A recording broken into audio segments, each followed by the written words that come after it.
চালকের অদূরদর্শিতায় নিয়ন্ত্রণ হারিয়ে যান দুর্ঘটনার কবলে এক দৈত্যাকৃতির বাসগাড়ি। ঘটনা মুঙ্গিয়াকামী থানা এলাকার ৩৯ মাইল এলাকায়। ঘটনাস্থলেই মৃত্যু এক ১৩ বছর বয়সী স্কুল ছাত্রীর। গুরুতর আহত আরও ২।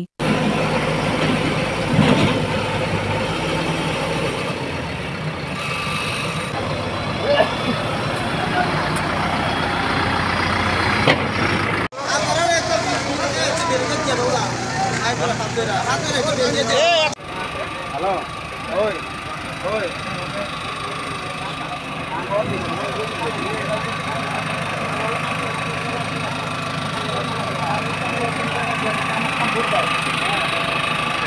মোবাইল থেকে দোকান ওইটা আরে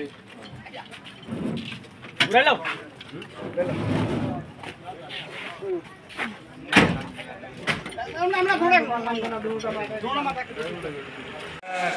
কল পাইছি মুঙ্গিয়াগামী পিএস থেকে একটা অ্যাক্সিডেন্ট হয়েছে। ওর যথাযথ অনুসারে আমরা ওখানে গেছি, গিয়ে দেখি শেরওয়ালি গাড়ি নিচে একটা লোক আটকে দিয়েছে। অনেকক্ষণ আমরা চেষ্টা করছি বাইর করার, কিন্তু মাটি কুইটা কিন্তু বাইর করা গেছে না। পরে ডজার গিয়া আলগে দিছে, পরে আমরা ভিতর থেকে টাইনা নিয়ে আসি, আইনা টেলি আমরা হসপিটালে দিয়ে গেছি।